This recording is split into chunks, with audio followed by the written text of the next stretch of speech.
Bom dia. Então, para a gente iniciar as homenagens, né, só para contextualizar, o GP de Telejornalismo, ele tem um canal no YouTube e nós criamos uma playlist reunindo toda a produção audiovisual disponível na internet do professor Marques de Mello.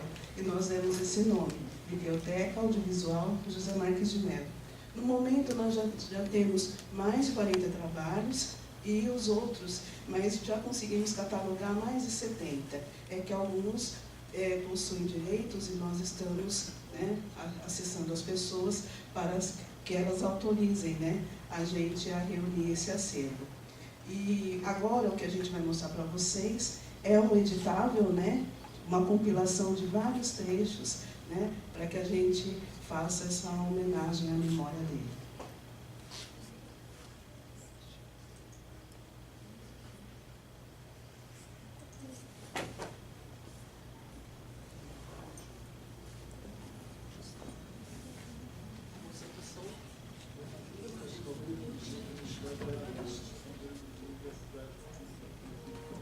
Que é Graciliano Ramos. Na verdade, eu não me criei nessa vizinha. Eu nasci na cidade de Palmeira dos Índios, no estado de Alagoas. Palmeira dos Índios é a cidade que teve um prefeito famoso, que é Graciliano Ramos. Na verdade, eu não me criei nessa cidade vizinha chamada Santana do Ipanema, que era a terra dos meus pais. O que me levou para a comunicação foi mais do que o contato com o livro, foi o contato com a cultura popular. Na cultura popular que encontrei uma série de elementos que me cativaram naquele momento, ou seja, a literatura de cordel, os poetas recitando verso na feira.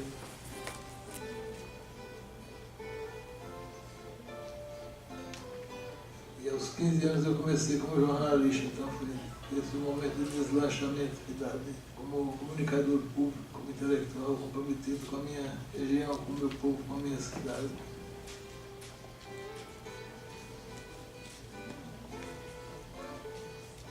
Tinha 23 anos, eu comecei na USP em 1966, exatamente há 50 anos, e lá fiquei durante muitos anos. Primeira turma de professores de lá, eu sou voluntário, em 67 eu fui contratado para os Estados Unidos depois do meu doutorado. A USP sempre teve incentivar quem fazia doutorado aqui para o exterior, então naquele momento era conveniente que eu fosse, porque me avisaram que ia ser muito mais, nós outros ali pelas horas de segurança.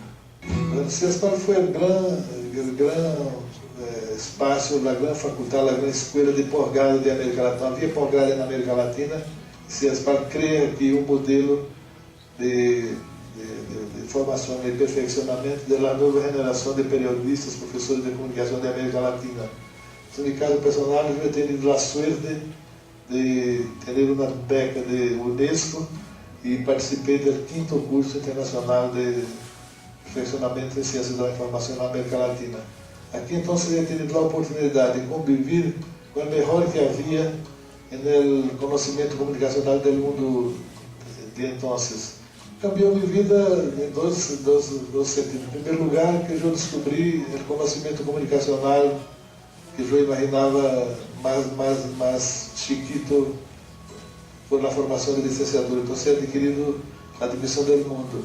E em segundo lugar, eu recuperei uma coisa que foi fundamental para mim, me converti em latino-americano, porque CESPAL, na realidade, foi um espaço de cultivo do ideário latino-americano, porque nós outros vivimos em Brasil, que é parte da América Latina, pero a sensação que temos é que a América Latina são os outros. A lógica do jornalismo é atender as expectativas da audiência. A audiência quer sempre, primeiro, se informar sobre assuntos que são do seu cotidiano.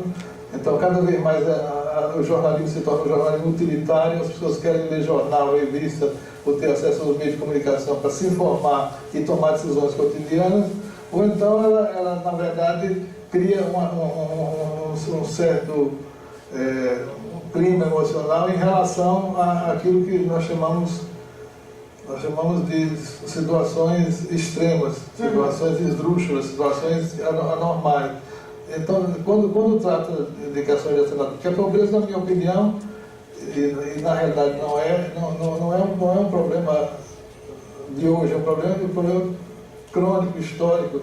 Quando ela não está num país, está no mundo. Como é que nós temos hoje o mundo inteiro organizado? Como a maior parte das populações estão em situação de pobreza. Nós temos, então, alguns países que criaram cidade e não tinham sede, precisavam de autorização e o local para dizer que tinha sede. Não, pode usar a BI, tem uma sede aqui na Rua Augusta, 555.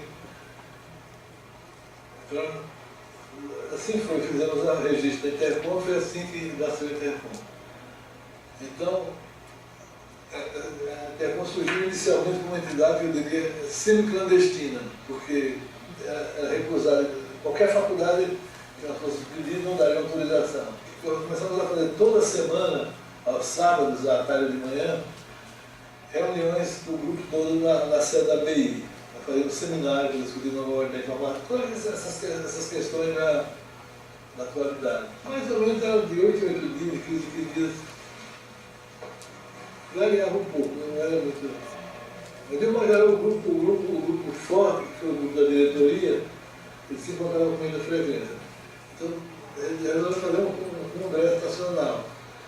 Convocamos o primeiro para 1978, na cidade de Santos. Mais ou menos o problema, onde realizar o congresso? Não encontramos nenhuma entidade aqui em São Paulo que nos abrisse as portas. Mais uma vez, fomos recorrer a Carlos Eduardo da Silva, que era da diretoria, era conhecido do bispo de Santos, Dom Davi Picão, e foi a Dom Davi Picão, e o Picão autorizou que a gente realizasse lá. Só que ele tinha muita sabedoria também. Ele disse, olha, já vieram aqui indagar que reunião é essa, então eu sugiro o seguinte, vocês façam a abertura aqui no porto da universidade, se quiserem ter tranquilidade, procure outro local para fazer as sessões, sem ser divulgado. Então o congresso foi aberto no Salão Nobre da Universidade, em dezembro de 77, acho que em dezembro, não me lembro, mais ou menos nesse período, chovia muito, e no dia seguinte nós alugamos um hotelzinho lá na ponta da praia, hotel, vou dizer vagabundo, porque é só de preço não mais acessível. Fechamos o apartamento do hotel com 50 pessoas e fomos para esse hotel e tranquilamente realizamos um congresso lá. Foi muito bem aceito no país inteiro. Nós publicamos o primeiro livro que vocês já chegaram a ver, Ideologia, Poder e Comunicação. Então passamos a editar esse livro, no ano seguinte será colocado em livro. Então, com o Cordeiro, nós começamos a publicar o livro. Ele circulando no país inteiro. Então foi aí que a gente ganhou força. Então a partir daí nós resolvemos fazer todo ano o congresso numa data fixa, que passou a ser a Semana da Pátria. Era uma tradição aqui em São Paulo que as faculdades não tinham aula na Semana da Pátria, exatamente para facilitar os congressos. Então foi assim que surgiu a Intercom, foi criada nesse ambiente, de um ambiente de resistência civil, de organização e de muita reflexão sobre o que estava circulando no país.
venho representando o grupo de pesquisa Rádio Mídia Sonora, também nesse esforço que eu acho muito significativo da Intercom de homenagear o professor José Marcos de Mello, uma pessoa tão importante para a comunicação no Brasil. Seguindo a tradição do grupo, é uma peça que busca não só olhar para o que ele representou para o campo da comunicação, mas especificamente para o que ele representou para o rádio e para os afetos do professor José Marcos de Mello dentro da área. Então, mais importante do que eu falar é a gente ouvir a peça. Um dos pilares da comunicação no Brasil, José Marques de Mello contribuiu para o campo de pesquisa durante toda a sua carreira. Um dos motores para o início do estudo e do ensino de comunicação no país, ele investiu seus esforços principalmente no jornalismo, liderando a equipe que construiu as novas diretrizes curriculares para a área. Marques de Mello iniciou sua carreira acadêmica na Universidade Católica de Pernambuco, junto a Luiz Beltrão. De lá partiu para São Paulo, onde atuou na Casper Libero e na USP. Sua trajetória é intensa e não pode ser resumida em uma peça sonora. José Marques de Mello foi, antes de mais nada, um agregador, que instigava as pessoas a se mobilizarem e a se lançarem em novos desafios. Um deles foi a criação da Intercom, berço do grupo de pesquisa Rádio e Mídia Sonora, o que nos vincula umbilicalmente a um sujeito inovador, acolhedor e que pensava sempre em contribuir para o mundo em que vivia.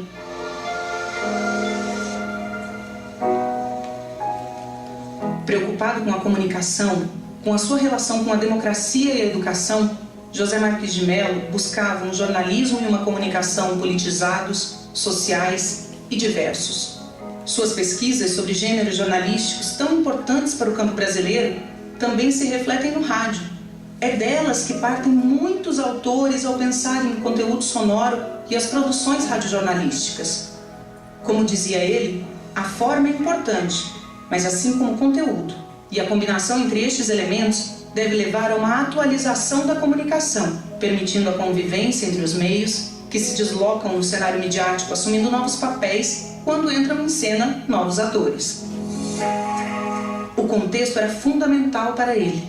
Por isso, o olhar para os fenômenos era político, era histórico, era múltiplo. Ele pensava o futuro dos meios de maneira mais complexa, a partir das suas relações e sempre partindo de suas trajetórias. Ele pensava a comunicação olhando para o seu futuro, mas também para o seu passado e para o seu presente. O rádio, no início do século, era uma coisa tida como uma miragem. Não havia, digamos, capacidade de entender que essas mudanças iriam transformar o mundo.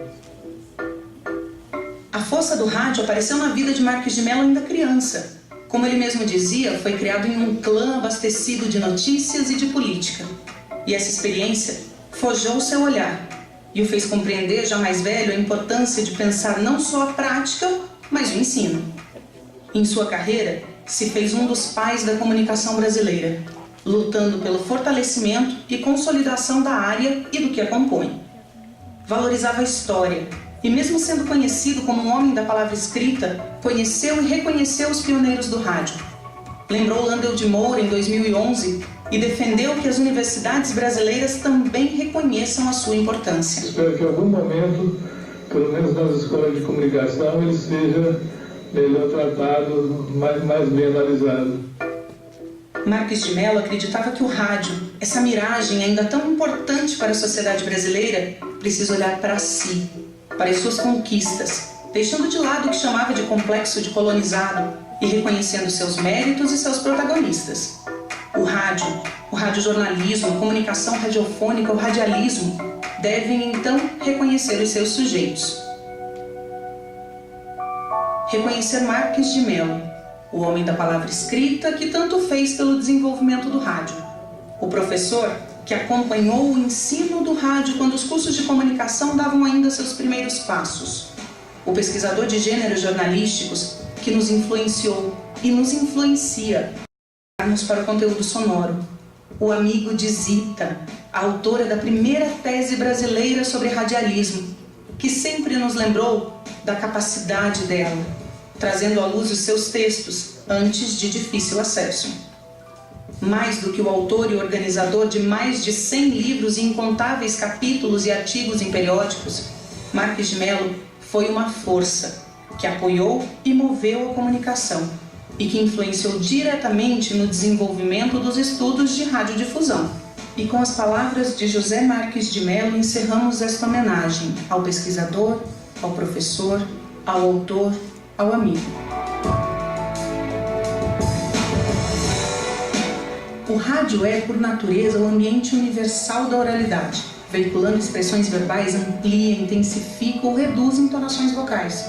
Espaço típico da musicalidade, difunde sons, modula os tons, prolonga os acordes, filtra os ruídos. Gratificando o auditório invisível, a emissora qualifica a recepção. Potencializados seus efeitos estéticos, o locutor suscita emoções, prolonga a sintonia, reiterando a credibilidade que pode se converter em fidelidade compreensiva. José Marques de Mello nos deixou em 20 de junho de 2018. Suas ideias, seu amor pela comunicação e a preocupação com seu lugar no mundo seguem vivos em todos que ele influenciou. Homenagem gravada nos estúdios da Rádio FOP Educativa 106.3 FM. Entrevistas do documentário Padre Landel, Fé na Ciência, da TV Senado. Produção: Débora Cristina Lopes, Marcelo Kishinevski e Valciso Culoto. Locução: Débora Cristina Lopes. Sonoplastia: Danilo Nonato.